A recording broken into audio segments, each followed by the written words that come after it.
I never thought I'd be the villain in my own family story, but here we are. The text from my daughter-in-law landed like a bomb on a quiet Tuesday afternoon in December. We've decided to have a more intimate Christmas this year, just our immediate family. Hope you understand. After 12 years of hosting Christmas dinner at my home, after helping them buy their house, after being there for every milestone in their lives, I was suddenly uninvited. Before we jump back in, tell us where you're tuning in from, and if this story touches you, make sure you're subscribed, because tomorrow, I've saved something extra special for you. Let me back up a bit. I'm Margaret, 62, widowed 5 years ago when my husband Robert passed away suddenly from a heart attack. Robert built a successful construction business that I helped manage, and when he died, I became the sole owner. Our son Michael and his wife Veronica have been married for 8 years, and they have 2 beautiful children, my grandchildren, Emma and Lucas, ages 6 and 4. When Michael and Veronica were struggling to buy their first home 4 years ago, I stepped in. The housing market was brutal, and despite Michael's good job as an architect, they kept getting outbid, so I made them an offer. I would purchase the house they wanted outright, and they could make monthly payments directly to me instead of a bank. No interest, just principal. Essentially, I became their mortgage holder. The agreement was informal, based on family trust. I never wanted to burden them with paperwork or make things awkward. For years, everything was wonderful. Sunday dinners at my place, family vacations together, and of course our traditional Christmas celebration that I hosted every year. My late husband and I had built a beautiful home with plenty of space, perfect for family gatherings. Christmas was always special. I'd spend weeks decorating, cooking Robert's famous prime rib recipe, and finding thoughtful gifts for everyone. It was my joy, especially after losing Robert. The first sign of trouble came last summer. Veronica had started a lifestyle blog that was gaining traction. She began posting pictures of their home, the home I essentially owned, referring to her property and investment. She never mentioned our arrangement. Fine, I thought. She's building her brand. It doesn't hurt anyone. Then came the dinner. Party incident. Michael and Veronica hosted some of her influencer friends, and I was invited. During dinner, someone complimented their beautiful home, and Veronica launched into a story about how they sacrificed everything to afford it, how they took risks when everyone said they couldn't make it happen. I sat there, fork suspended midair, as she completely erased my contribution. I said nothing. What was I supposed to do? Embarrass her in front of her friends? Embarrass my son? I smiled and sipped my wine. That night, Michael walked me to my car and squeezed my hand. Thanks for not saying anything, Mom. You know how important this is to her career. I nodded, told him I understood. But something had shifted. Over the next few months, I noticed Veronica becoming increasingly distant. My invitations for lunch were met with excuses. When I stopped by to see the grandkids, she seemed annoyed, rushing me out the door. Once, I overheard her on the phone describing me as helicopter grandma, who can't respect boundaries. November arrived, and I started my usual Christmas planning. When I asked Michael about their availability, he seemed evasive. We'll need to check Veronica's schedule, he said. She's got some potential brand deals around the holidays. I brushed off my concerns. Family comes first, I thought. Surely Christmas would be the same as always. Then came that text. Not even a phone call. A text message telling me I wasn't welcome for Christmas. I called Michael immediately. What's going on? I asked, trying to keep my voice steady. It's just going to be us this year, Mom, he said, sounding uncomfortable. Veronica thinks we need to establish our own family traditions. The kids are getting older. But I'm family too, I said, my voice finally breaking. I'm their grandmother. I know, Mom. Maybe we can do something the day after. That night, I sat in my empty house, staring at the Christmas decorations I'd already started putting up. Lights twinkled mockingly from the mantel where stockings for Emma and Lucas already hung. And something inside me hardened. I opened my financial files and looked at the payment schedule for their house. They had never missed a payment, I'll give them that. 4 years of consistent monthly transfers. But legally, that house was still mine. Every square inch of it. The next morning, I called my lawyer. "Margaret, are you sure about this?" she asked after I explained what I wanted to do. "I've never been more sure of anything in my life," I replied. 2 days later, Michael received a formal letter. Their mortgage payments were no longer being accepted. If they wanted to continue living in the house, they would need to secure traditional bank financing to buy it from me at current market value, which had increased substantially since I purchased it. I wasn't canceling Christmas. I was canceling their dream home. The phone rang exactly 17 minutes after the letter would have arrived. I let it go to voicemail. Then came the texts, one after another, each more frantic than the last. "Mom, what is this? Call me back. Mom, please. There must be some mistake. Call me back right now." I turned my phone off and poured myself a glass of Robert's favorite whiskey. He always said it helped him think clearly during business negotiations. This was business now, not family. At least that's what I told myself. 20 minutes later, my doorbell rang. When I opened it, Michael stood there, letter clutched in his hand, face pale with shock. "Mom," he whispered. "What have you done?" I stepped aside to let him in. "I think the letter explains it clearly. I'm no longer accepting your mortgage payments. If you want to continue living in the house, you'll need to purchase it from me at current market value." Michael collapsed onto the sofa, the same sofa where I'd sat with him and Veronica 4 years ago and offered to buy their dream home. "We can't afford market value. You know that. The house has appreciated almost 40%. "Yes," I said calmly, sitting across from him. "It was a good investment on my part." "Investment?" His voice cracked. "Mom, that was a gift.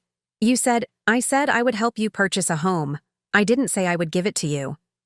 My voice remained steady, though inside I felt anything but. "And I certainly didn't offer it so your wife could claim all the credit while shutting me out of your lives." Michael's face flushed. "Is this about Christmas? Are you seriously doing this because Veronica wants one holiday with just us?" "It's not about Christmas," I said, though we both knew that wasn't entirely true. "It's about respect. It's about acknowledging what I've done for you both instead of pretending you did it all yourselves." "This is cruel, Mom. What about the kids? You'd put your own grandchildren's stability at risk?" That hit hard. Emma and Lucas were innocent in all this, but I'd prepared my response. "The children will be fine. You have options. You can get a bank mortgage, though interest rates aren't favorable right now. You can continue living there and pay me rent at market rate. Or you can sell and find something more affordable." Michael stared at me like I was a stranger. "How can you be so cold?" "I learned from the best," I replied, thinking of the text message that had dismissed me so easily. Preparing and narrating this story took us a lot of time, so if you are enjoying it, subscribe to our channel. It means a lot to us. Now back to the story. Michael left without resolution, slamming the door behind him. For the next 3 days, I heard nothing. On the 4th day, Veronica called. "Margaret," she said, her voice artificially pleasant. "I think we need to talk. We met at a coffee shop, neutral territory." She arrived looking immaculate as always, probably thinking this conversation might make good content for her followers later. "I understand you're upset about Christmas," she began after ordering a complicated latte. "Do you?" I sipped my black coffee. "Family traditions are important, but we need flexibility too. Michael and I are building our own legacy." The word legacy coming from someone who had contributed nothing to their most significant asset, their home. Made something. Snap inside me. Legacy, I repeated. Interesting choice of words from someone who's been taking credit for my generosity. Her carefully composed expression faltered. I don't know what you mean. Your blog posts about your property investment. Your dinner. Party stories about how you and Michael sacrificed everything for your home. The reality is that you've been making interest-free payments to me for a house I purchased outright. That was a private family arrangement, she said, lowering her voice and glancing around. Exactly. Family. The same family you've decided doesn't include me at Christmas. Veronica's face hardened. This is blackmail. You're holding the house over our heads because you can't respect our boundaries. I'm simply exercising my legal rights as the property owner, I replied. I'm sure your followers would understand. Everybody loves a good investment strategy, right? For once, Veronica seemed at a loss for words. She'd built her online persona around authentic living, family values, and smart financial decisions. How would it look if the truth came out? What do you want? She finally asked. Honesty, I said simply. Recognition of what I've contributed to your lives. And yes, Christmas with my family. You can't buy your way into our lives, she said, coldly. That's not how relationships work. No, I agreed. Relationships work on mutual respect and acknowledgement. Something you seem to have forgotten. She stood up, gathering her designer handbag. We'll get a bank mortgage. It might take time, but we'll do it. Good luck, I said. I'll be waiting for your offer. As she walked away, I wondered if I'd gone too far. Was I risking my relationship? With my son and grandchildren over pride? But it wasn't just pride. It was about truth. About not being erased from my own family story. When I got home, there was a voice message from Michael. Mom, he said, sounding exhausted. We need to talk. The real estate agent says the house would sell for almost double what we could afford. The bank won't approve us for that much. We're stuck. I sat in my quiet house, looking at the family photos on the wall. Robert would know what to do. He always found the perfect balance between business and family. But Robert wasn't here. It was just me, trying to navigate this mess I'd created. Or had I created it? Wasn't I just responding to being pushed aside, forgotten, taken for granted? I picked up the phone and called my son back. It was time for a real conversation. Michael arrived at my house the next evening alone. His eyes were shadowed with fatigue, and he carried a folder thick with papers. I've run the numbers, he said after settling at the kitchen table. We can't afford to buy the house from you, and no bank will give us a mortgage for the full amount. I nodded, pouring us both tea from the porcelain set his father had given me on our 25th anniversary. I assumed as much. We could sell, but the market's softened since last month. After realtor fees and taxes, we'd barely have enough for a down payment on something half the size. He rubbed his eyes. And the kids would have to change schools. My heart twisted. I hadn't considered the school situation. Emma had just started kindergarten at the prestigious elementary school in their neighborhood, the school that had been a major factor in their house hunt 4 years ago. I've explored every option, Mom. Michael's voice broke slightly. We're at your mercy. The phrase hung between us. At my mercy.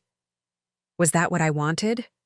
My son and his family humbled, desperate, acknowledging their dependence on me? No. That wasn't it at all. Michael, I said softly, I never intended to put you in an impossible position. I just wanted to be valued, to be included. By threatening our home? His words were bitter, but his tone was more weary than angry. It was extreme, I admitted. But being summarily dismissed from Christmas after everything I've done for your family felt extreme too. Michael was quiet for a long moment. Veronica's Been under a lot of pressure lately. Her blog is taking off, but the sponsors want more content, more personal stories. She's worried about presenting the perfect image. And I don't fit that image? He looked down at his hands. She thinks having her mother-in-law at Christmas makes her look less independent. Less like she's created something original. The absurdity of it almost made me laugh. So, I'm bad for her brand? Essentially, yes. He met my eyes directly. I should have stood up to her. I should have insisted you be included. I'm sorry, Mom. His apology soothed something raw inside me, but it didn't solve the larger issue. What about the house? Michael sighed.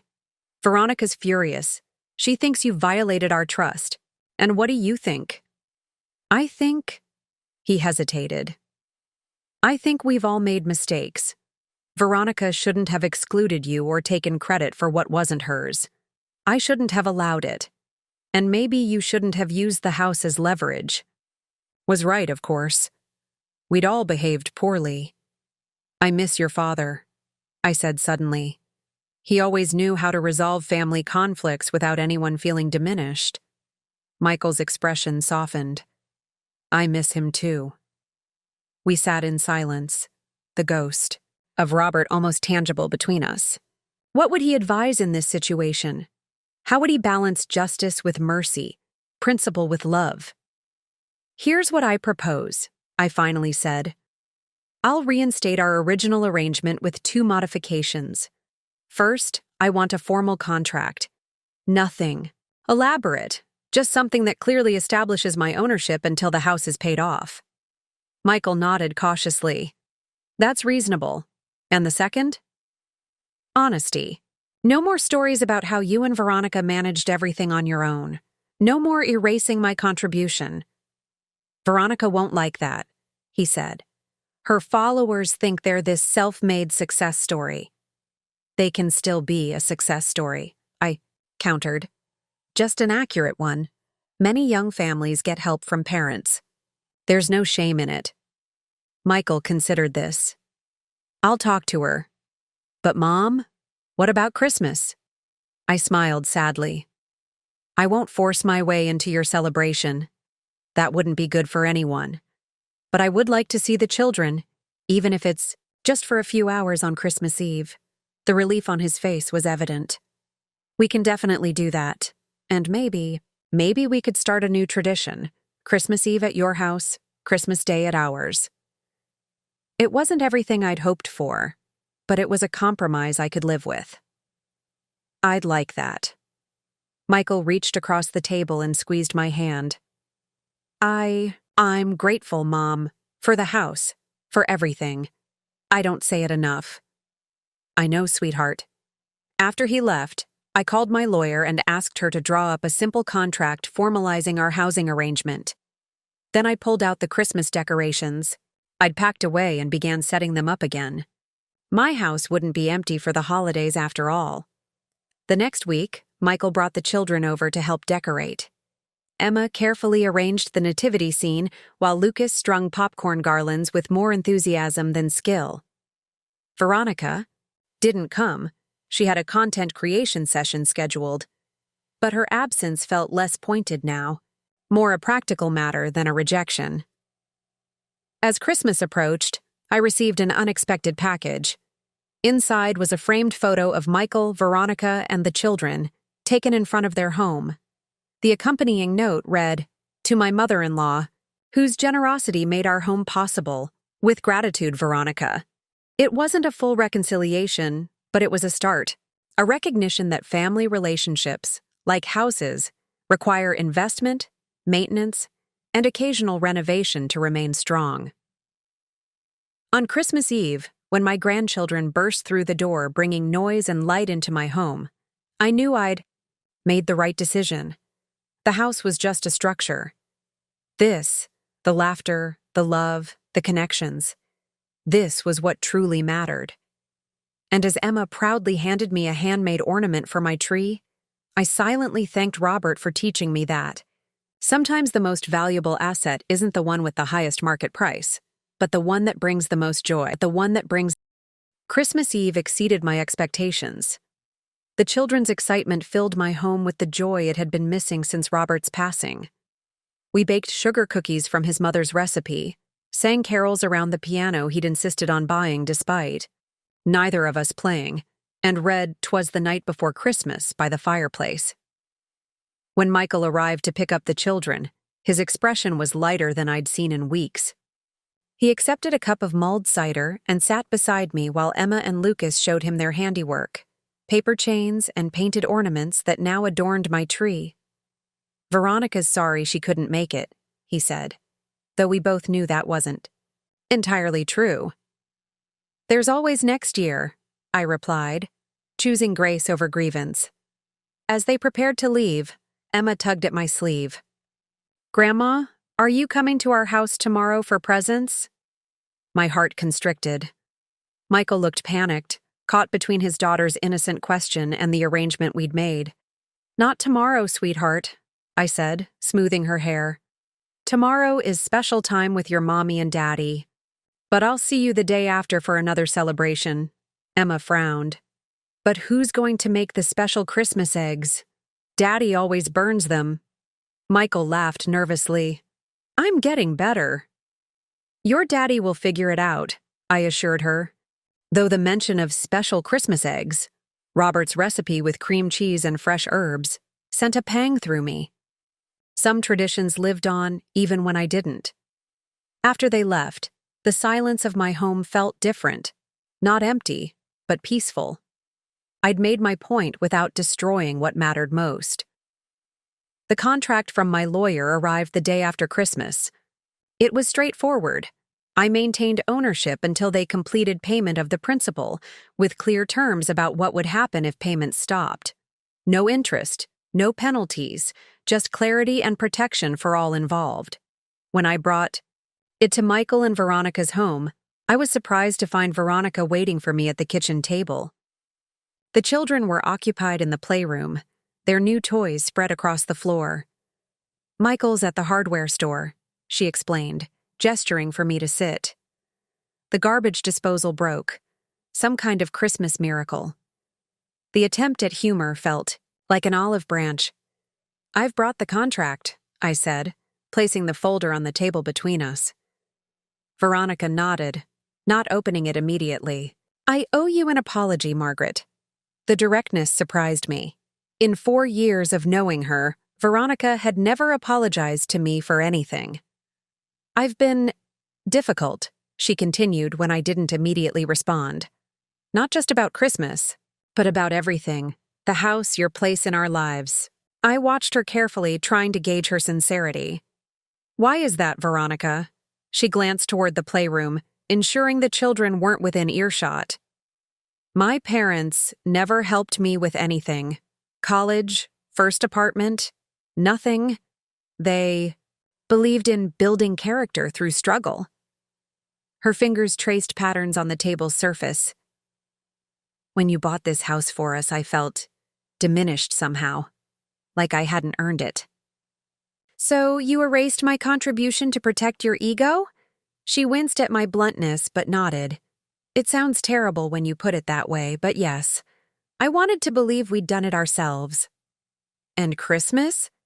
"That was about my blog, partly," she admitted.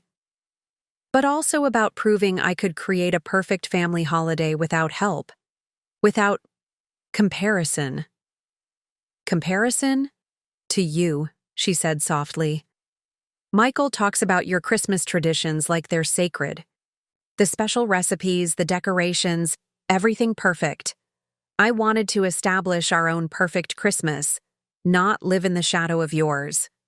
For the first time, I saw Veronica clearly, not as the polished, confident woman who'd taken my son and pushed me to the periphery, but as someone insecure, trying to prove herself.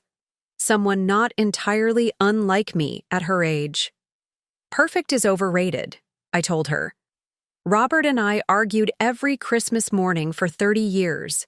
He wanted the presents. Opened before breakfast. I insisted on coffee first. Our traditions evolved from compromise, not perfection." She looked up, surprised. Michael never mentioned that. Of course not. Children remember the magic, not the negotiations that created it.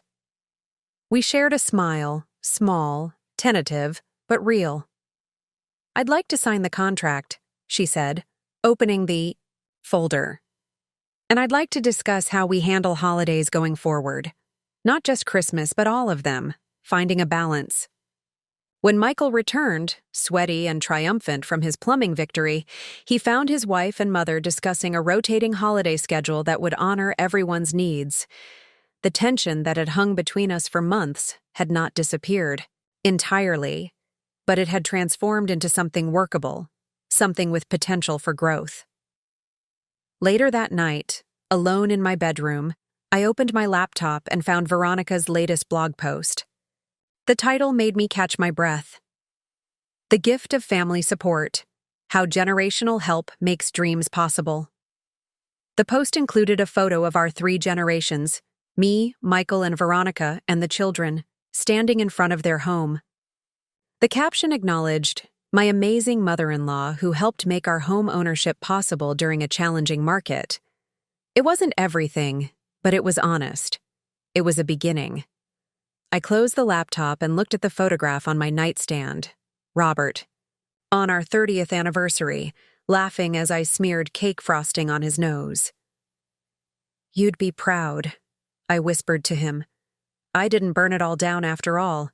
Whether it was my imagination or the shifting shadows in the room, I could have sworn his smile deepened in agreement. Spring arrived, bringing with it a transformation I hadn't anticipated. The new arrangement with Michael and Veronica had evolved beyond a simple contract. Our relationship had deepened, built on honesty rather than resentment and expectation. Veronica's blog had taken an unexpected turn. Instead of carefully curated perfection, she began sharing authentic stories about family dynamics, including the challenges of navigating relationships with in-laws. To my surprise, her following grew exponentially. Apparently, people connected more with honesty than with illusion. One warm April afternoon, she called and asked if I would be willing to appear in a video with her. "What kind of video?" I asked, warily. "About intergenerational support," she explained. "How families can work together through challenges. Your perspective would be valuable." I hesitated.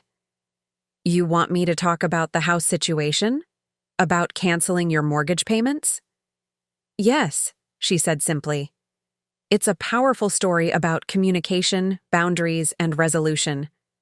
We don't have to present anyone as the villain, just people who made mistakes and found a way forward." The old Margaret would have refused, uncomfortable with such public exposure. But I was no longer that woman. "I'll do it," I agreed, "as long as we're both honest about our mistakes." The video was more successful than either of us anticipated. Thousands of comments poured in from people sharing similar experiences, conflicts with in-laws, housing assistance that came with unspoken expectations, the struggle to establish independence without rejecting support. "You've become an internet sensation, Mom," Michael teased when he came over for our now regular Sunday dinner. "Next thing you know, you'll be starting your own channel." I laughed, but the idea took root. Not about becoming an influencer, I was too old for that nonsense, but about helping other families navigate these waters. With Veronica's guidance, I started a small support group for parents and in-laws struggling with boundary issues. We met monthly in my living room, sharing stories over coffee and Robert's famous coffee cake, a recipe I'd finally perfected after decades of trying. It was during one of these meetings that Veronica made an announcement. "Margaret has been instrumental in helping me understand the power of transparency," she told the group. "So, in that spirit, I want to share something. We've decided to sell the house." The room fell silent. This was the first I'd heard of it.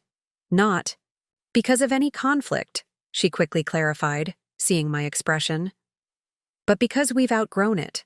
With my blog's success and Michael's recent promotion, we're in a position to buy something that better suits our needs, without anyone's help." "But the contract," I began. We'll pay you the remaining balance from the sale proceeds, Michael explained. And we'll be able to put down a substantial down payment on the new place. A legitimate one, from our own earnings. I felt a complex mix of emotions, pride in their achievement, sadness at the loss of the home I'd helped provide, concern about what this meant for our carefully rebuilt relationship. "Where are you looking?" I asked. They exchanged glances. "That's the other part of our news," Veronica said. "We're looking at the Henderson property, the one 3 blocks from you. The Henderson house, a beautiful craftsman with a sprawling yard perfect for children, had been on the market for months. It's priced too high for most buyers in this economy." "It needs work," Michael added, "but that's actually perfect for us. We can customize it exactly how we want, make it truly ours from the ground up." "And," Veronica continued, "the children would be close enough to walk to your house after school, if you'd be willing to help with after-school care occasionally." The implied trust in that request, entrusting their children to me regularly, wanting me as an integral part of their daily lives, meant more than any financial arrangement ever could. "I'd be honored," I said, my voice thick with emotion. Later, after the support group had dispersed, Veronica lingered to help me clean up. "There's one more thing," she said, rinsing coffee cups at my sink. "The new house has a mother-in-law suite. A real one, not just a spare bedroom. It has its own entrance, kitchenette, everything." I paused in drying a plate. "Are you asking me to move in with you?" "Not exactly," she clarified. "But as you get older, if you ever wanted more connection but still your independence, the option would be there." The offer stunned me. After our conflict, after I'd leveraged their home against them, Veronica was planning for my potential future needs. "Thank you," I said simply, unable to articulate the depth of what this meant. She smiled, understanding in her eyes. "Family is complicated, but worth figuring out." 2 months later, I stood in the empty house I'd bought for them 4 years earlier.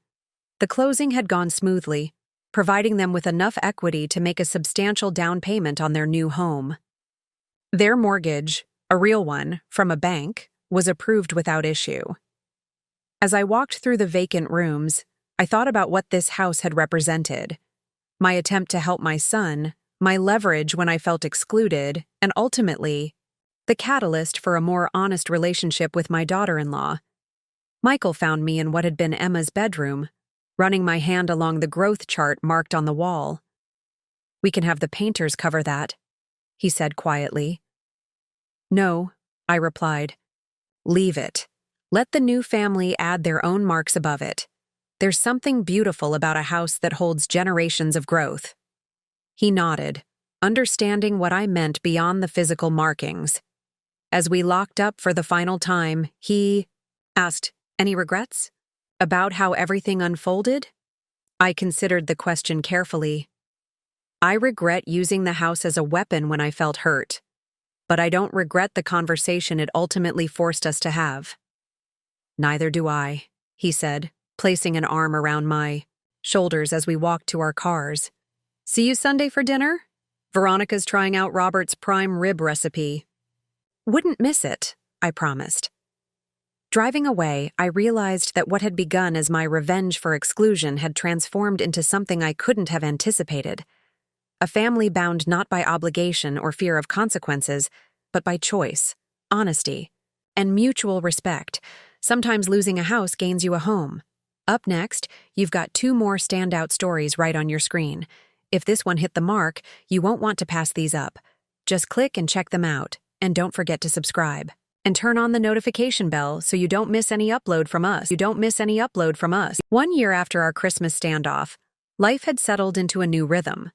Michael and Veronica's new home renovation was nearly complete, with my occasional input on kitchen layouts and bathroom fixtures. Invited input, not imposed.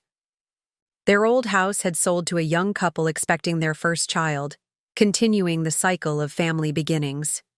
My support group had expanded beyond my living room to a community center downtown, where twice a month, in-laws and extended family, members gathered to discuss boundaries, expectations, and the complicated dance of modern family dynamics. Veronica occasionally joined as a guest speaker, sharing her perspective on navigating these waters from the younger generation's viewpoint. "You've created something special here," she told me after one particularly emotional session where a mother had reconciled with her estranged daughter-in-law after 3 years of silence. "You turned our conflict into something that helps others." "Sometimes, the hardest lessons make the best teachers," I replied, thinking of how close I'd come to permanently damaging our relationship. The following weekend, I was helping Emma with a school project at their new home when Veronica entered with an unusual expression, somewhere between nervousness and excitement. "Margaret, do you have a minute?" she asked, gesturing toward the back porch. The November air was crisp, but not yet winter cold. We sat on the porch swing that Michael had installed, a replica of the one Robert and I had on our first home's porch. "I've been offered a book deal," Veronica announced without preamble, "based on our story and the work we've been doing with the support group." "That's wonderful," I said, genuinely pleased for her. Her blog had evolved into something far more meaningful than the picture-perfect lifestyle content she'd originally created. "You deserve it." "There's more," she continued, her fingers twisting nervously in her lap. "They want it to be a joint project. Your voice and mine. 2 perspectives on the same conflict and resolution." I stared at her, speechless. Writing had never been my ambition. Robert had been the storyteller in our family, spinning tales for Michael as a child, keeping detailed journals of our life together. "I know it's unexpected," Veronica rushed on, "but your wisdom, your experience, it balances my perspective. The publisher believes having both voices would make it unique in the market." "I wouldn't know where to begin," I admitted. "I'm not a writer."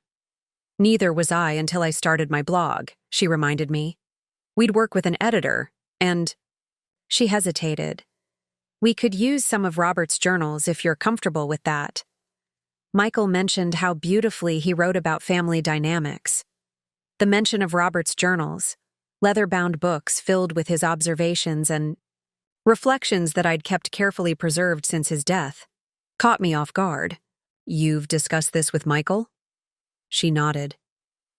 "He thought it might be healing for you, bringing Robert's voice into the project, honoring his memory." I was quiet for a long moment, processing the offer. A year ago, the thought of collaborating with Veronica on anything more complicated than a holiday meal would have seemed impossible. Now she was inviting me to co-author a book, to share not just my story, but Robert's wisdom with others who might benefit. "I'd need time," I said finally. "To think about it, to look through his journals and see what might be appropriate to share." "Of course," she agreed quickly. "The publisher isn't expecting an answer until after the new year." As she stood to go back inside, she paused. "Whatever you decide, I want you to know I'm grateful. For everything, even the hard parts." That evening at home, I pulled out the box containing Robert's journals. I hadn't read them since shortly after his death, when the pain was still too raw. Now, with 3 years of healing behind me, I opened the most recent volume from the year, before he died. His familiar handwriting filled the pages, observations about our marriage, reflections on Michael's relationship with Veronica, thoughts about aging and legacy. One entry caught my eye. "Watched Margaret with the grandchildren today. She has a gift for presence, being fully engaged in whatever moment she's sharing with them. No distractions, no divided attention. It's what made her such an extraordinary mother to Michael, and now grandmother to Emma and Lucas. I wonder if she knows how rare that quality is in our distracted world." Tears blurred my vision. Robert had seen qualities in me that I hadn't recognized in myself. And now, ironically, Veronica was seeing something similar, a perspective worth sharing, wisdom worth documenting. I continued reading, finding an entry that addressed exactly the kind of conflict we'd experienced. Family disputes are rarely about the surface issue. Money, property, holiday plans, these are just vehicles for deeper needs: recognition, respect, inclusion. The wise family member looks beyond the presenting problem to the underlying hunger. That's where resolution lives. His insight struck me like a physical blow. Had I done that? Looked beyond Veronica's exclusion to her underlying needs? Eventually, perhaps. But not before wielding my financial power as a weapon. And yet, that conflict had ultimately led to greater understanding. Perhaps that was a story worth telling, not as a blueprint for how to handle family disputes, but as an honest account of how even grievous mistakes could lead to growth. The next morning, I called Veronica. "I've been thinking about your book." "Proposal," I said when she answered. "I'm interested, but I have a condition." "What's that?" she asked cautiously. "Complete honesty. No softening my mistakes to make me look better. No minimizing your role in the conflict. If we're going to help other families navigate these waters, we owe them the unvarnished truth." Her laugh surprised me. "Margaret, that's exactly why the publisher wants both of us. Neither of us has a monopoly on being right or wrong in this story." "Then I'm in," I said, feeling a flutter of nervous excitement. "Let's write a book." Michael's reaction when we told him was priceless, a mixture of alarm and amusement. "You two co-authoring a book?" he said, looking between us. "Should I be worried?" "Terrified," I replied dryly. "We'll be including the chapter about how you tried to play both sides during the Christmas standoff." His expression was so comically horrified that Veronica and I burst into laughter. "Kidding," she assured him, patting his arm. "Mostly." As Thanksgiving approached, our first major holiday in their new home, I found myself reflecting on the astonishing journey of the past year. From excluded outsider to welcomed collaborator, from financial power player to vulnerable storyteller.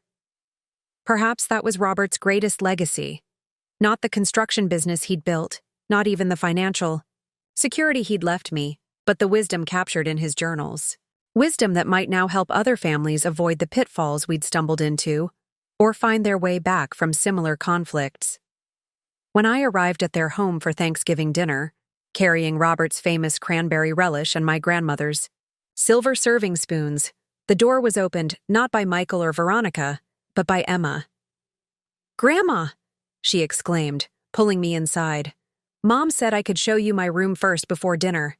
It's finally finished." As I followed my granddaughter up the stairs, Veronica called from the kitchen.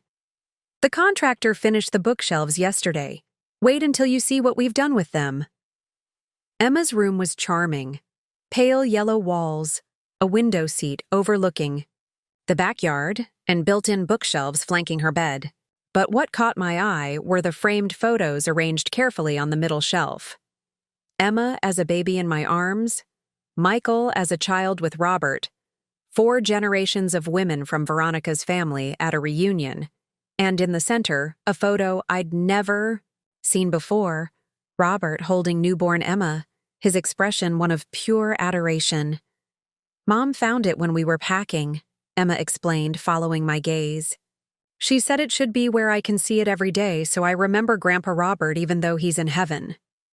I touched the frame gently, my throat tight with emotion. "Your mom is very wise." "That's what Dad says too," Emma replied matter-of-factly. "He says you're both wise, just in different ways." From the mouth of a 7-year-old came the perfect summary of what we'd all learned. Wisdom takes many forms, and families thrive when they recognize the value in each perspective. Downstairs, the dining room table was set with a blend of items. From both our homes, my china, Veronica's modern flatware, candles in Robert's antique silver holders, place cards written in Michael's distinctive architect's printing. A harmony of old and new, past and present, individual and family, not perfect, not without its scratches and scars and stories of repair, but beautiful in its authenticity. The book project progressed through winter and into spring, becoming far more than just an account of our Christmas mortgage standoff. Working with our editor, Veronica and I expanded the scope to include stories from other families in the support group, with their permission, interwoven with Robert's journal insights and practical advice for navigating complex family dynamics. We wrote in my sunroom on Tuesday and Thursday mornings while the children were at school. The process wasn't always smooth. We occasionally disagreed on interpretations of events or how much vulnerability to show on the page, but those very discussions deepened our understanding of each other. "I still can't believe you actually canceled our mortgage payments," Veronica remarked one morning as we reviewed the chapter about the conflict's climax. "It was so calculated, strategic," I corrected with a small smile. "Robert always said I'd have made an excellent chess player if I'd had the patience for it. Were you ever afraid you'd pushed too far, that it might permanently damage your relationship with Michael?" I considered the question carefully. Yes. The night after I sent the letter, I barely slept. I kept thinking about what Robert would have said. He was always the peacemaker in our family. "What would he have said?"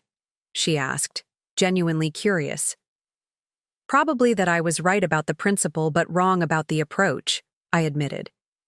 He believed in direct conversations, not power plays.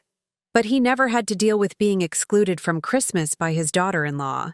To my surprise, Veronica laughed. Fair point. Though in my defense, I had no idea what I was really doing by excluding you. I didn't understand what Christmas meant to you after losing Robert. You couldn't have, I acknowledged. I never told. You. Veronica typed a note into our shared document. That's going in the book. The things left unsaid are often what cause the most damage. As we worked, spring turned to summer. Our manuscript took shape, and so did something else. A deeper connection not just between Veronica and me, but between me and my own grief for Robert. Writing about him, sharing his wisdom with others, kept his presence alive in a way that felt both painful and healing. One particularly warm July afternoon, I arrived at Michael and Veronica's to find the children playing in the sprinkler under Michael's supervision, while Veronica sat on the porch, her expression troubled. "What's wrong?"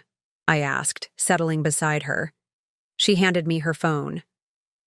On the screen was an email from our publisher with the subject line, "Marketing Strategy for Home Truths." They want us to lean into the conflict, she explained. Make it more dramatic for marketing purposes, the mortgage cancellation as a revenge story. I skimmed the email, noting phrases like juicy family drama and financial power play that made my stomach turn. They wanted to position our book as a scandalous tell-all rather than the thoughtful exploration of family dynamics we'd created. "This isn't why we wrote the book," I said, returning her phone. "We wanted to help families navigate conflicts, not exploit our own for sales." Veronica nodded, visibly relieved by my reaction.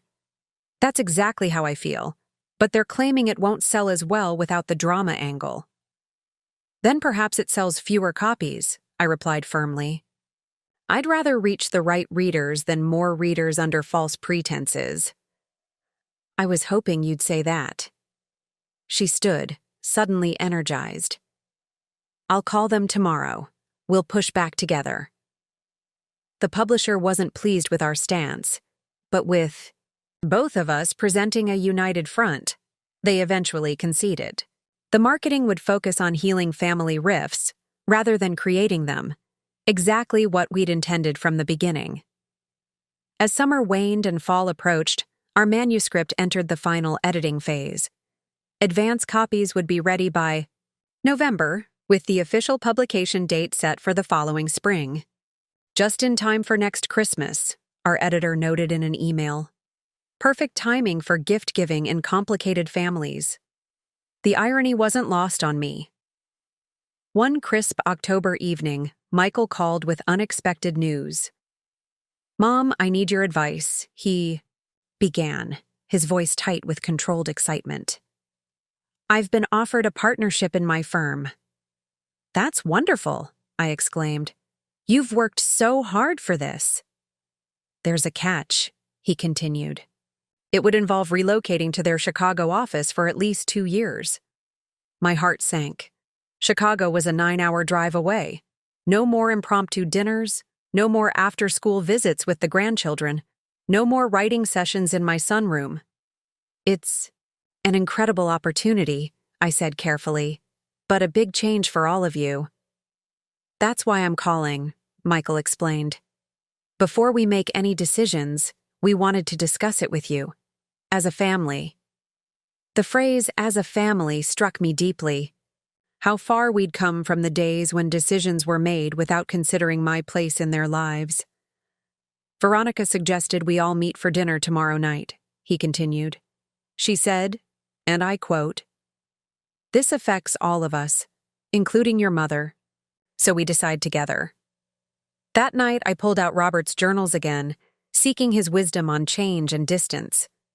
I found an entry from when Michael first left for college. Distance tests relationships but doesn't determine them. The ones built on solid foundations remain strong across miles. Those built on convenience or obligation fade. I'm not worried. About our connection with Michael, we've built something that transcends proximity. At dinner the following night, gathered around their dining table, we discussed the opportunity openly. The professional advantages for Michael, the challenge of uprooting the children from their school and friends, the potential for Veronica to expand her blog audience in a new city, and yes, the impact on my relationship with all of them. I could visit, I offered, regularly, and there's video calling for between visits. Actually, Veronica said, exchanging glances with Michael. We had another thought. She slid a folder across the table. Inside was a real estate listing for a small condo in Chicago, just 3 blocks from where they would be living if they accepted the offer. We're not suggesting you move permanently, Michael clarified quickly, but having a place there would mean you could visit for extended periods, be part of our daily lives, even with the relocation. I stared at the listing, processing what they were offering. Not just visits, but a continued presence in their lives. A place of my own near them, respecting my independence while acknowledging our connection. The mother-in-law suite here would still be yours whenever you're in town, Veronica added. We're not selling this house. The firm expects us to return after the Chicago assignment. Think about it, Michael urged. No pressure. We haven't even officially accepted the offer yet. Later that week, as I weighed the decision, Veronica stopped by unexpectedly. I brought you something, she said, handing me a professionally bound book. The advance copy of Home Truths. The publisher sent it yesterday. I ran my fingers over the cover. There was our names, side by side as co-authors. The subtitle read, How One Family Turned Conflict into Connection. Open it, she encouraged. I turned to the dedication page and felt tears spring to my eyes. For Robert, whose wisdom continues to guide us. And for Emma and Lucas, who remind us why family is worth fighting for and making peace with. Michael and I meant what we said about Chicago, Veronica said softly. Whatever you decide, you're part of our family. Not an obligation or an afterthought, but essential. 2 years ago, I'd been excluded from Christmas. Now I was being included in life-changing decisions, acknowledged as essential to their family. I'll think about Chicago, I promised, but whatever I decide about that, I want you to know how much this means to me. She nodded, understanding. Sometimes the hardest challenges bring the greatest gifts. That's what you taught me, Margaret. As she left, I opened the book to a random page and found a passage from one of our joint reflections. Family relationships aren't static. They're constantly evolving. The grandmother-in-law I am today isn't the one I was 2 years ago, just as the daughter-in-law Veronica is now differs from who she was then. Our conflict could have frozen us in opposition, but instead, it became the catalyst for growth neither of us anticipated. I closed the book, smiling at the journey captured, In its pages, from mortgage holder to co-author, from adversary to ally, from excluded to essential. The Christmas that had nearly broken our family had ultimately transformed it into something stronger, more honest, and more beautiful than before. Whatever we decided about Chicago, whatever challenges lay ahead, we would face them together.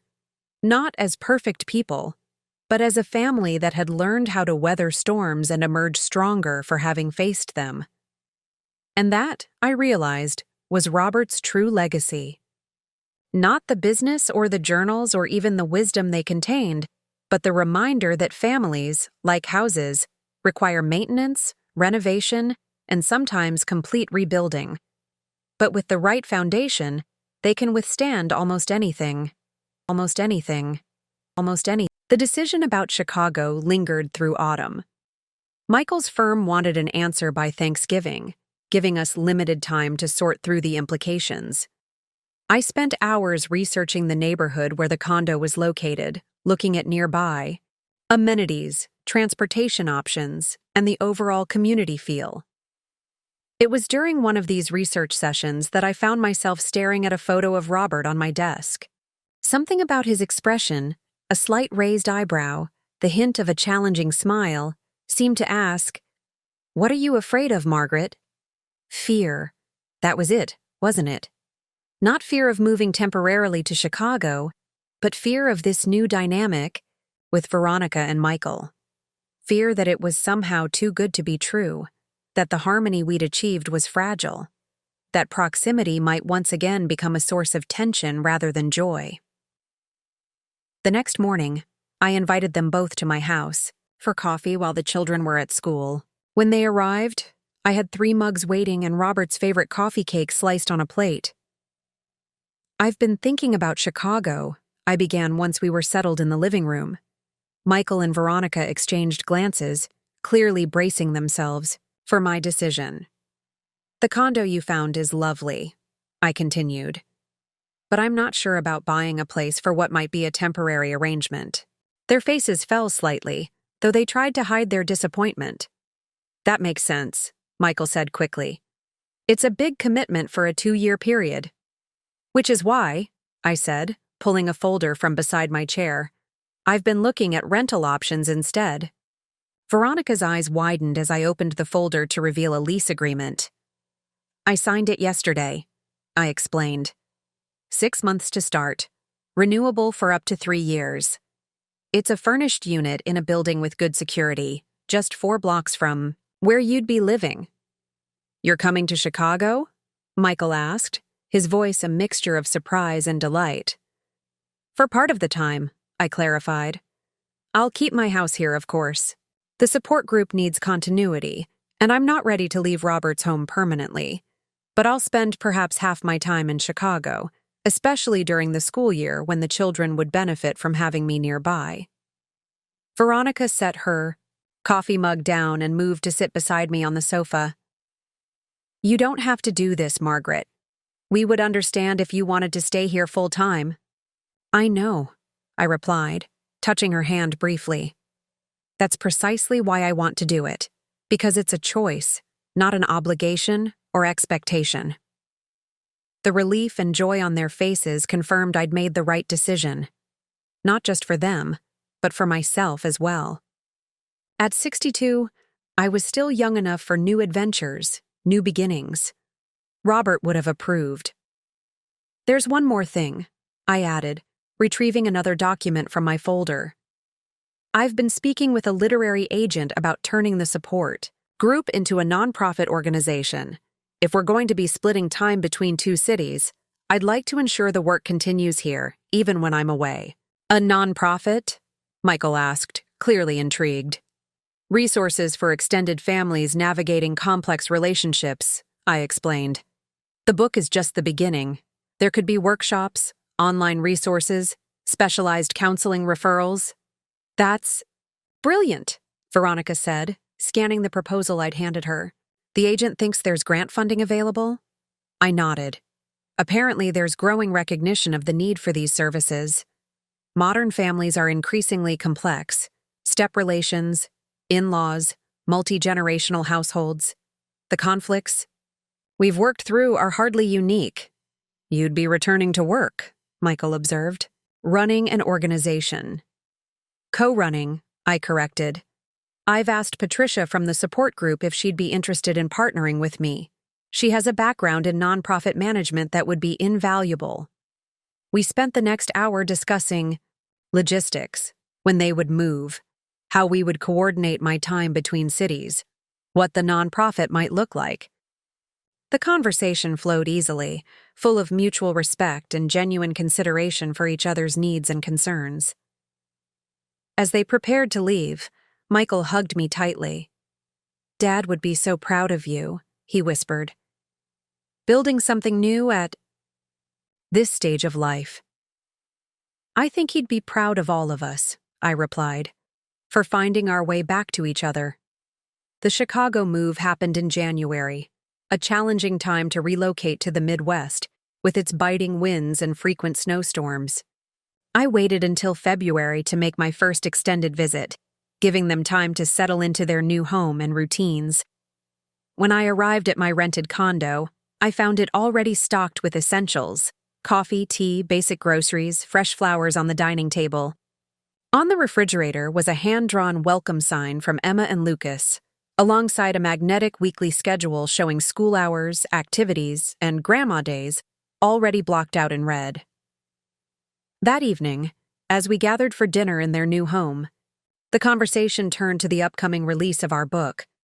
"The publisher wants us to do a small tour," Veronica said, passing me a basket of warm bread. "Chicago, New York, Boston, maybe San Francisco." "A tour?" I echoed, surprised. I hadn't considered that part of the process. "Just a few events," she assured me. "Bookstore readings, maybe a podcast interview or two. We could do them together when our schedules align."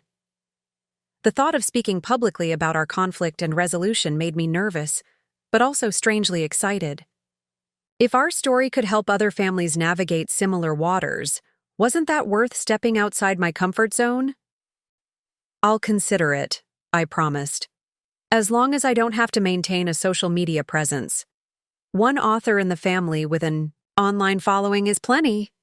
"Deal," Veronica laughed. "Though you might be surprised, you have quite a fan base from the support group already. Several members have pre-ordered multiple copies of the book to give to their own difficult in-laws." Later that night, back in my rented condo, I composed an email to Patricia updating her on the nonprofit plans. As I wrote, I realized how naturally my life had expanded to accommodate these new roles: author, soon-to-be nonprofit founder, part-time Chicago resident, all stemming from what had initially felt like the worst kind of rejection: being excluded from a family Christmas. I finished the email and opened my laptop to a document I'd been working on privately, a continuation of Robert's journals, but in my own voice. Not for publication, just for myself and perhaps someday for Emma and Lucas when they were old enough to understand the complexities of family relationships. I typed, "The strangest gift often comes wrapped in hurt." A year ago, I wielded financial power like a weapon when emotional pain became too much to bear. It was neither my proudest moment nor my wisest choice. And yet, that misguided action triggered conversations that might otherwise have remained unspoken for years, perhaps forever. Robert always said that families are living entities. They grow, evolve, sometimes fall ill, and require healing. Our family nearly fractured irreparably. Instead, it has rebuilt itself into something stronger, more honest, and more intentional than before. Perhaps that's the real legacy I'll leave for my grandchildren. Not financial security or even the wisdom of their grandfather's journals, but the example of how to mend what seems broken beyond repair. How to find your way back to love after hurt. How to rebuild a home, not of wood and stone, but of understanding and mutual respect. I closed the laptop, feeling a sense of peace that had eluded me since Robert's death. Tomorrow, I would take Emma and Lucas to the Art Institute while Michael and Veronica attended a work event. Next week, I'd return home to finalize plans for the nonprofit with Patricia. The following month, our book would be released. My life had become a blend of old and new, of grief and joy, of independence and connection. Not perfect, not without its continuing challenges, but authentic and meaningful in ways I couldn't have imagined when I first received that devastating text message excluding me from Christmas. Sometimes the greatest gifts come disguised as losses. Sometimes the deepest connections begin with painful separation. And sometimes, just sometimes, canceling a mortgage payment can be the first step on a journey toward healing. Spring arrived with a flurry of activity. Our book, Home Truths, launched in early April to unexpected attention. What we'd imagined as a modest publication for a niche audience of families struggling with boundary issues quickly expanded into something larger. Family therapists began recommending it to clients. Book clubs selected it for discussion. Morning shows requested interviews. "They want us on Sunrise Chicago next week," Veronica announced one evening as we finished dinner. At my condo, the children were building a Lego masterpiece on my coffee table while Michael helped with cleanup. "Television?" I felt a flutter of anxiety. "I'm not sure I'm comfortable with that level of exposure." "Just local television," she assured me. "And they're specifically interested in the multi-generational perspective. How families can navigate conflicts across age gaps and different life stages." Michael glanced up from loading the dishwasher. "You'd be great, Mom. You speak from the heart, and that's what people respond to." Looking at their encouraging faces, I realized how much our dynamics had shifted. Now they were the ones bolstering my confidence, supporting my growth into unfamiliar territory. The role reversal felt both strange and fitting. "I'll need something appropriate to wear," I said finally. "My wardrobe isn't exactly television-ready." Veronica's face lit up. "Shopping trip, Saturday morning, just you and me." 2 years ago, the thought of spending a day shopping with Veronica would have seemed implausible at best. Now, it felt natural. 2 women with different tastes and perspectives, but a shared respect that made those differences complementary rather than conflicting. The television appearance went better than I'd anticipated. The host, a warm-voiced woman in her 40s, asked thoughtful questions about our journey from conflict to collaboration. Veronica spoke eloquently about the pressure young families face to appear self-sufficient and perfect, particularly in the age of social media. When the host turned to me, asking what advice I'd give to other parents or in-laws feeling excluded from their adult children's lives, I found myself speaking directly to the camera. Remember that your value isn't determined by how often you're included or consulted. Sometimes the younger generation needs space to establish their own patterns and traditions. But also remember that you have the right to express hurt feelings and set healthy boundaries. The key is communication without ultimatums, which, admittedly, I failed at initially.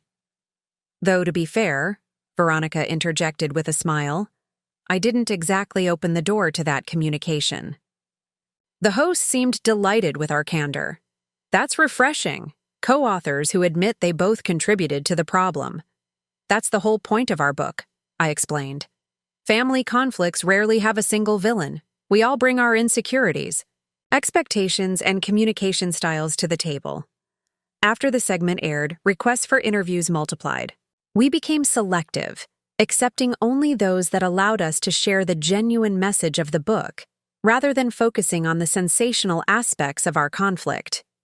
No mother-in-law from hell headlines or how I got revenge clickbait. The nonprofit was progressing as well. Patricia had secured initial funding and established a board of directors that included family therapists, elder law attorneys, and individuals who had successfully navigated complex family dynamics. We named it Extended Connections, reflecting our mission to strengthen bonds beyond the nuclear family unit.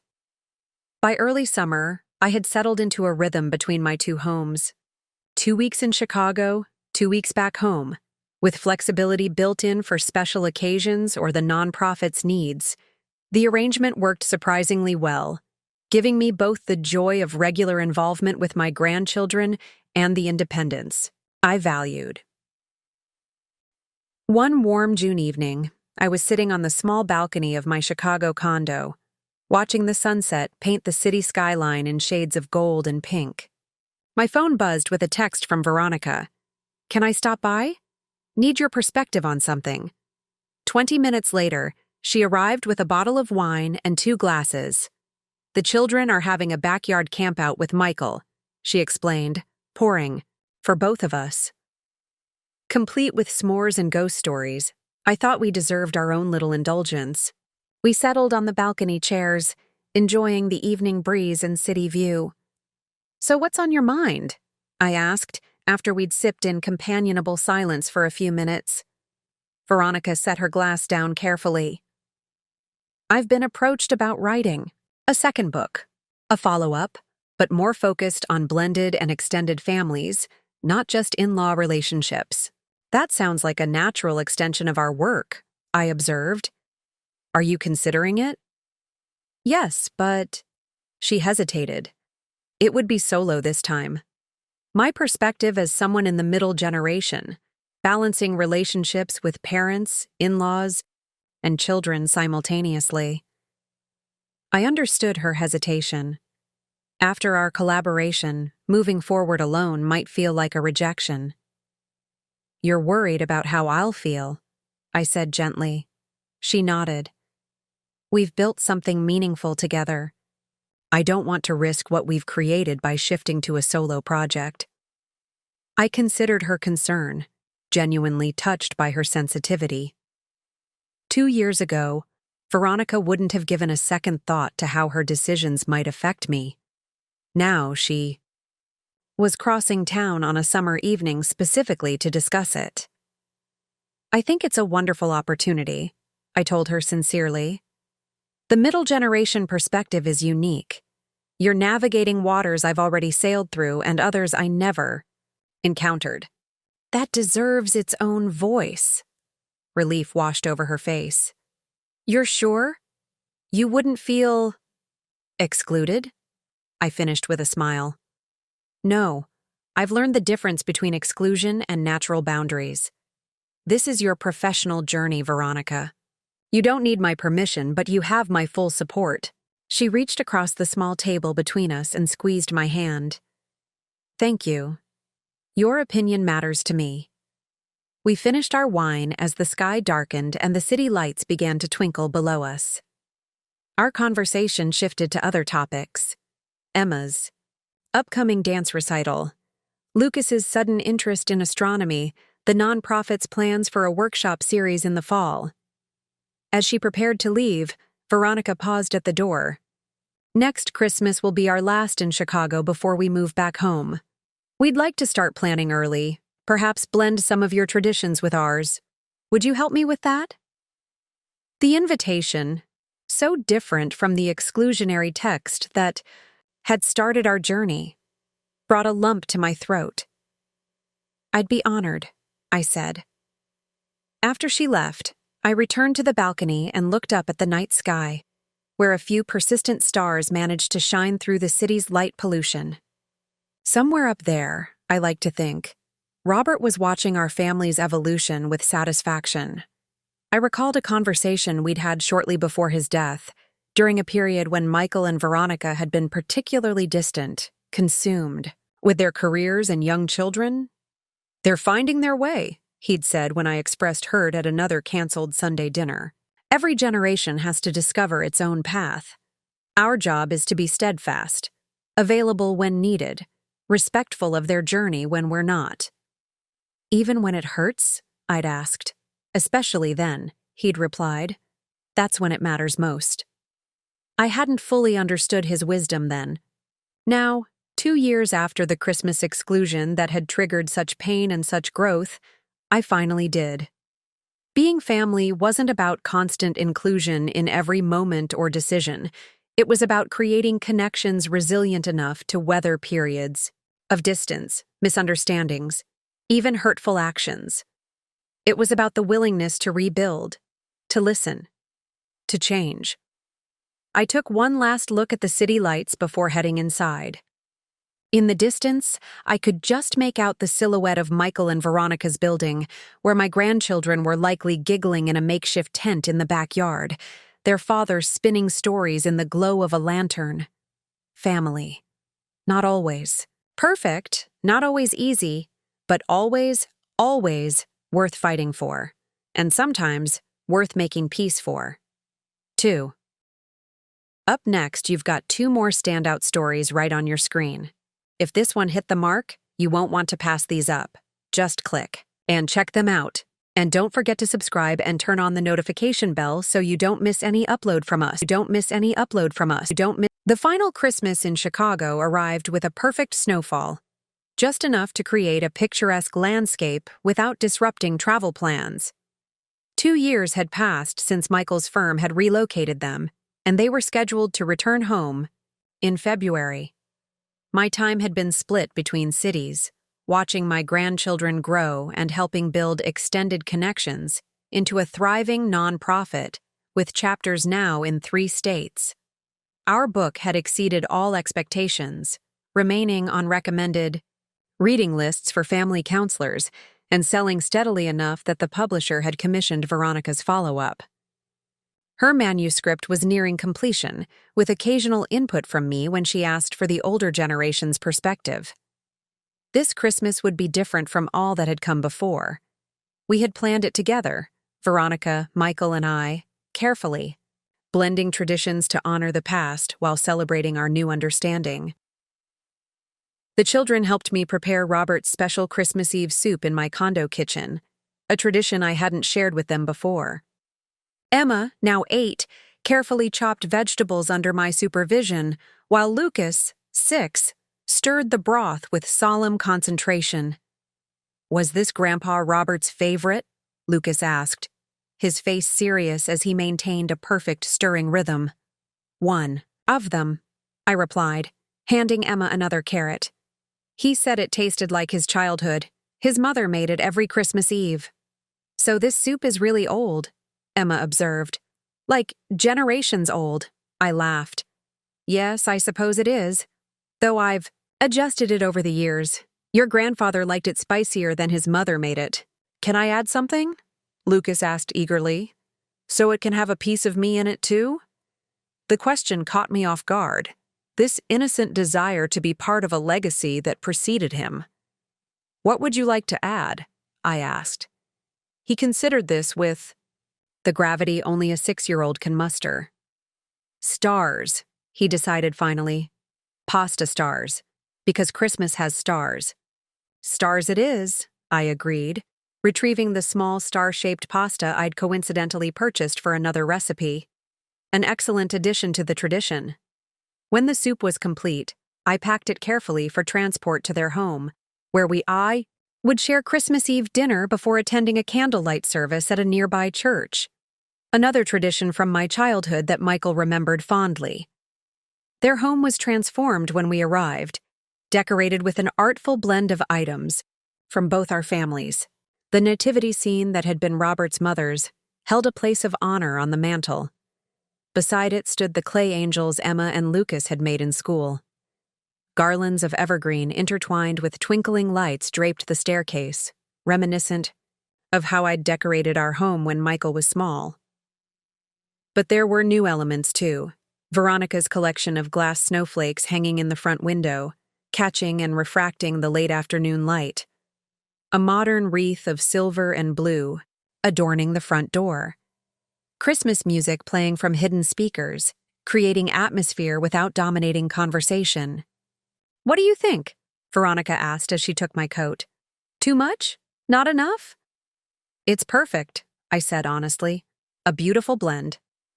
Dinner was similarly harmonious, Robert's soup to start, followed by Veronica's glazed ham and my traditional sides. We used Robert's mother's china, which I'd brought from home as a surprise, alongside modern crystal glasses that had been a gift from Veronica's parents. After dinner, before leaving for the church service, Michael brought out a small, wrapped package. "We have a tradition in our family," he explained to the children. of opening one gift on Christmas Eve. This year, this particular gift seems appropriate. He handed the package to me. From all of us, Mom. Inside was a leather-bound journal, similar to the ones Robert had kept, but with my initials embossed on the cover. The first page held a handwritten inscription, "For Margaret, who taught us that family stories deserve to be told, even, especially, the difficult ones. With love and gratitude, Michael, Veronica, Emma, and Lucas." "It's for your own journals," Michael explained. "You've been writing in that laptop document for 2 years now. We thought maybe you'd enjoy returning to the tradition of handwritten reflection, like Dad did." "It's beautiful," I managed, running my fingers over the supple leather. "Open the back cover," Veronica urged gently. Tucked in a pocket at the back was a folded document. As I opened it, I recognized the letterhead of their bank. "What's this?" I asked, scanning the contents. "The final payment," Michael said proudly. "We've paid off the house, our original house, back home, the one you helped us buy." I stared at the document in disbelief. They had accelerated their payments, dramatically over the past year without mentioning it. "How?" I asked. "When?" "Veronica's book advance," Michael explained, "and some careful budgeting. We wanted to surprise you." "Consider it our thanks," Veronica added, "for everything. The house, your patience, your wisdom. We wouldn't be who we are without you, Margaret." I was speechless, overwhelmed by this tangible acknowledgement of our journey together. "There's one more thing," Michael said, his voice softening. "We've been thinking about the mother-in-law suite at our house back home." "It's still mine when I visit," I confirmed, wondering where this was going. "Yes," Veronica agreed. "But we're thinking. If you wanted something more permanent, we'd like to offer it as your home. Not just for visits, but as your primary residence. You could sell your house if you wanted, or keep it for the nonprofit's use." The offer stunned me. Living with them permanently? The old Margaret would have seen this as an intrusion, or worse, an attempt to monitor my aging and independence. But I understood now what they were really offering: continued connection, daily presence in each other's lives, while still maintaining appropriate boundaries. "You don't have to decide now," Michael added quickly. "Just something to consider." "I'll think about it," I promised, touched by the sincerity of their offer. It's incredibly generous. The church service was magical, candlelight dancing across children's faces as familiar carols filled the sacred space. Lucas fell asleep against my shoulder during the final hymn, his small body warm and trusting. Back at their home, the children left cookies for Santa and carrots for the reindeer before reluctantly heading to bed, vibrating with Christmas excitement. Once, they were asleep. The 3 adults settled in the living room with glasses of Robert's favorite whiskey. "To absent friends," Michael toasted, raising his glass toward the framed photo of his father that had been given a place among the Christmas decorations. "To lessons learned," Veronica added. "To family," I finished, in all its complicated glory. As we sipped in companionable silence, I reflected on the extraordinary journey we'd traveled. From that wounding text message 2 years ago to this moment of genuine connection and mutual respect. From wielding financial power as a weapon to receiving the gift of a final mortgage payment given in love and gratitude. Later, as I prepared to leave for my condo, Veronica walked me to the door. "I've been meaning to tell you," she said, her voice low so as not to wake the children.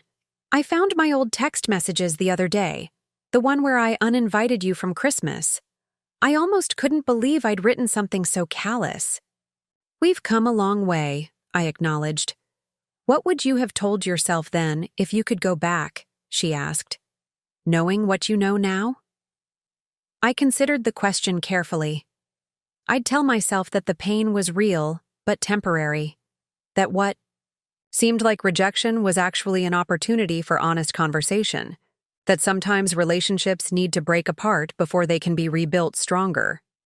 I smiled, And maybe I'd suggest a less dramatic response than canceling your mortgage payments." She laughed softly. "I don't know. It worked, didn't it? In its own way." "In its own way," I agreed, though I wouldn't recommend it as a standard approach. To family conflict, we embraced, no longer adversaries, not quite friends, but family in the truest sense, connected by history, choice, and the willingness to grow together through difficulty. Walking back to my condo through the gently falling snow, I felt a profound sense of peace. The journey hadn't been easy. There had been moments of hurt, anger, and misunderstanding along the way. But we had emerged with something precious, a family bond tested by fire and made stronger for it. Tomorrow morning, I would return to their home to watch Emma and Lucas open their presents.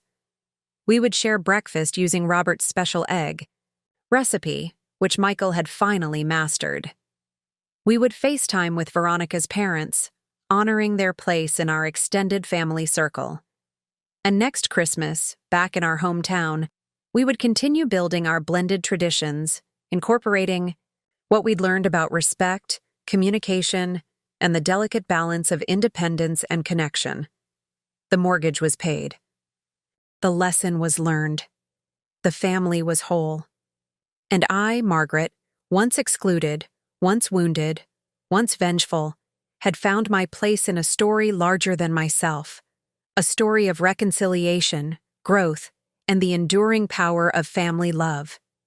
Not despite our conflict, but because of how we chose to resolve it. Up next, you've got 2 more standout stories right on your screen. If this one hit the mark, you won't want to pass these up. Just click and check them out, and don't forget to subscribe. And turn on the notification bell so you don't miss any upload from us.